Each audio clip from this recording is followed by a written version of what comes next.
desperate, livid man in his prime. Pulling raison d'etre being that his wife of nearly 20 years had never produced a male heir. His obsession with the son turned him into a lustful, impetuous man who he has now become. Scene 1. The king enters upon Catherine, who is peacefully reading a Bible. He talks to her, and as the conversation goes on, it gets more and more heated as Catherine cannot give birth to a boy, a male heir. At the end, the king storms out of the room, shouting about better women and looking for an annulment. Evening. Good evening, my lord. So, shall we try to make another male heir? No, I don't believe that's a good idea. You do know I need a male heir to continue this kingdom. I'm aware of the situation, but if it has not been announced to you, I have given you one child. A daughter hardly counts. I have been reading through the Bible, and I've seen that if a brother takes his brother's wife, she will be infertile. The marriage was never consummated. Oh. That's what you say, but it's clear to me that you did what you... because we have had 5 children not make it past a month of existence. It's not my fault. It is too. You are the one that is not taking proper care of the children while they are in your womb. I'm doing the best I can. Oh. Are you implying that it is my fault? No, my lord. Are you implying that the King of England is at fault for your inability to produce a male heir? Of course not, my lord. Because there are plenty of women who can do a better job than you, and I am considering them. No. No, my lord. I am going to talk to the Pope because this is outrageous. No. Scene 2. King Henry and his court are lively at a cocktail party the king throws at one of his many palaces. Mary Boleyn and Jane Seymour, both ladies-in-waiting to Queen Catherine, are present and are quietly talking amongst themselves, as is the rest of the court. The queen has turned down the engagement on the grounds that she is unwell and must rest. The king arrives with his favorite courtier, William Carey. Oh, what a marvelous evening for a party. Wouldn't you say so, William? Even more so now that the Queen is not attending. Why yes, though it is very unfortunate that the queen became ill right before the party, isn't it? Women are more prone to illness. It's to be expected at her age. I don't know, she's just getting tired. Who is that beautiful woman talking with Jane Seymour? She is my wife, Mary Boleyn Carey. You attended the wedding, my lord? Ah, yes, I remember now. She is a descendant of the Howard family, no? Yes, she is. Her mother was Lady Elizabeth Howard, and her father Sir Thomas Boleyn. Ah, she is a nice match for you then. Yes, she is very kind and sweet-natured. She will make an excellent mother. I see. You must dine at my table tonight with me. What's so funny, girl? Calm down. Oh, and bring your wife with you. Yes, my lord. You, go fetch Mary Boleyn to me at once. I don't know. Milady, your husband requests your presence immediately. Very well. I shall be there in a moment. It's been lovely. I'll see you later. Have fun. Bye. Sir, your lady as requested. Thank you. Come, the king has invited us to dine with him at his table. Ah, good. Now please have a seat. No, no. William, the charming young Mary must sit beside me. Yes, my lord.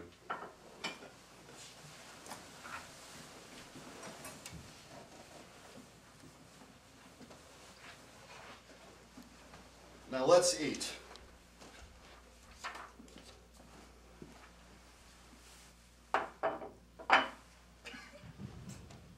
So, Mary, do you have any siblings? Yes, my lord. I have an older brother and sister. I don't remember any Boleyns in the court. Well, George is with my father, learning the art of running Hever Castle in Kent. Anne was a lady waiting to the late Queen Claude and is still in France, studying.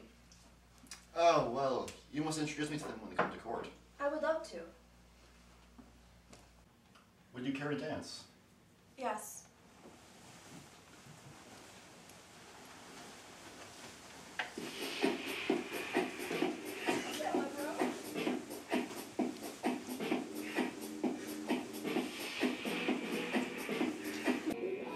Would you care to join me on a tour? I have a special secret to show you. Yes, my lord. Whatever pleases you.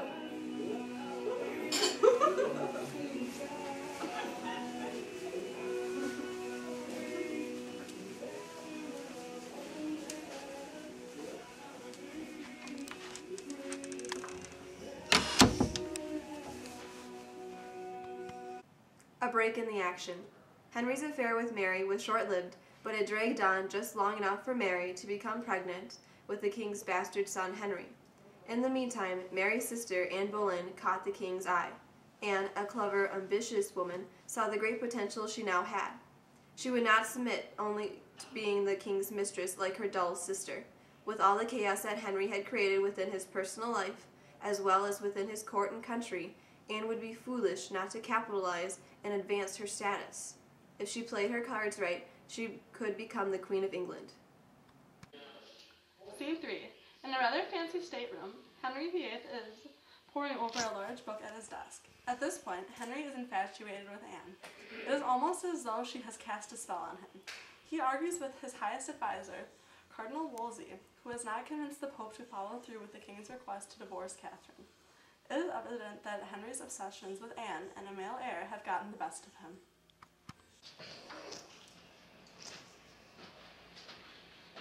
Most magnificent grace, I have unfortunate news.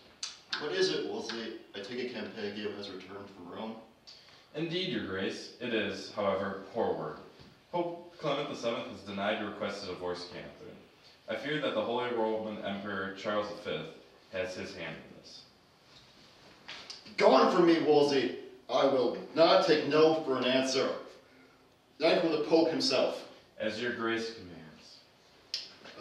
I could just leave Catherine and take Anne Boleyn as my wife. I have desired her for years, since a day in 1523. Husband? What is it? Let her talk.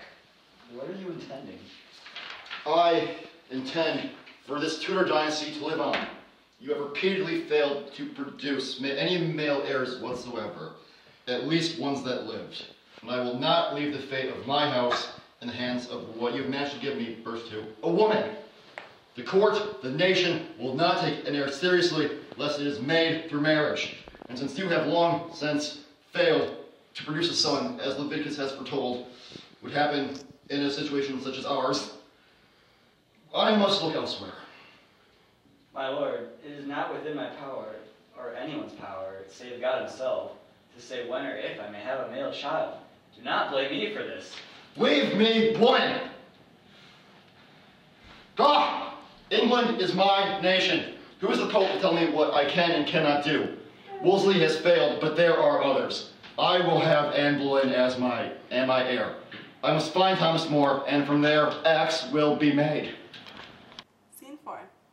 Traveling to Calais on September 1st, 1532, to meet with Francis I of France, Henry and Anne are seated in the back of a luxurious carriage, sipping drinks and eating delicacies. Anne is wearing her famous bee necklace and a black, sleek, fashionable dress. Insolent and arrogant due to her new status as Marchioness of Pembroke, Anne discusses politics and affairs of state with her future husband, King Henry VIII. It is evident that she has obtained so much power that it almost rivals Henry's own. The fact that she is accompanying him instead of his wife, Catherine, shows the shift in Henry's favor. This is, in many ways, the turning point in Henry's life. He is willing to break with all convention and defy the church.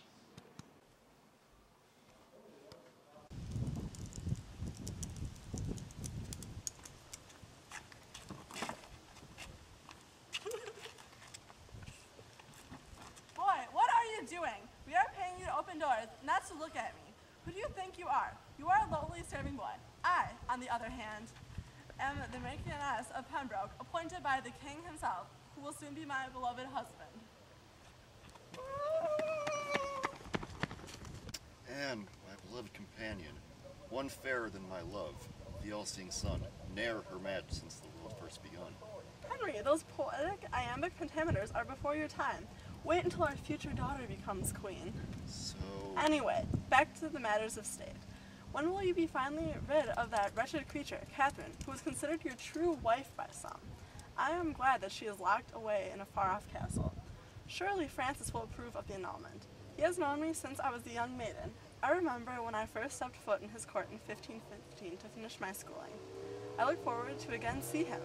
I will be the guest of honor, yes? Anything for you, my love. Your wish is my command. At least I know how to get what I want, unlike my sister Mary, who bore the king a son and didn't get the time of day. Too bad the babe is a bastard. I, of course, will bear the legitimate heir to the throne. Henry, my handsome, strong, brave, intelligent love, would you please feed me a truffle? It would be my pleasure.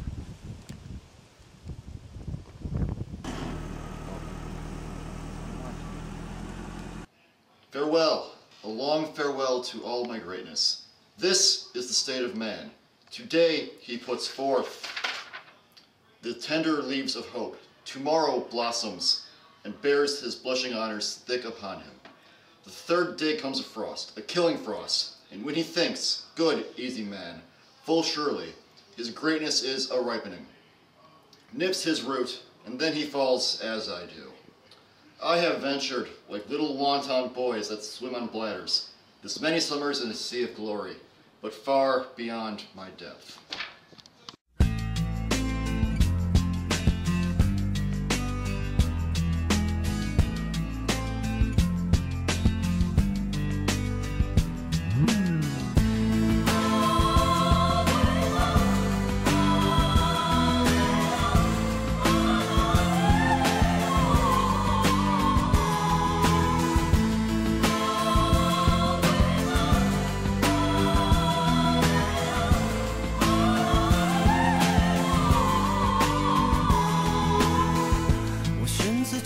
三起你一个人要飞向巴黎，尊重各自的决定，维持和平的爱情，相爱是一种习题，在自由。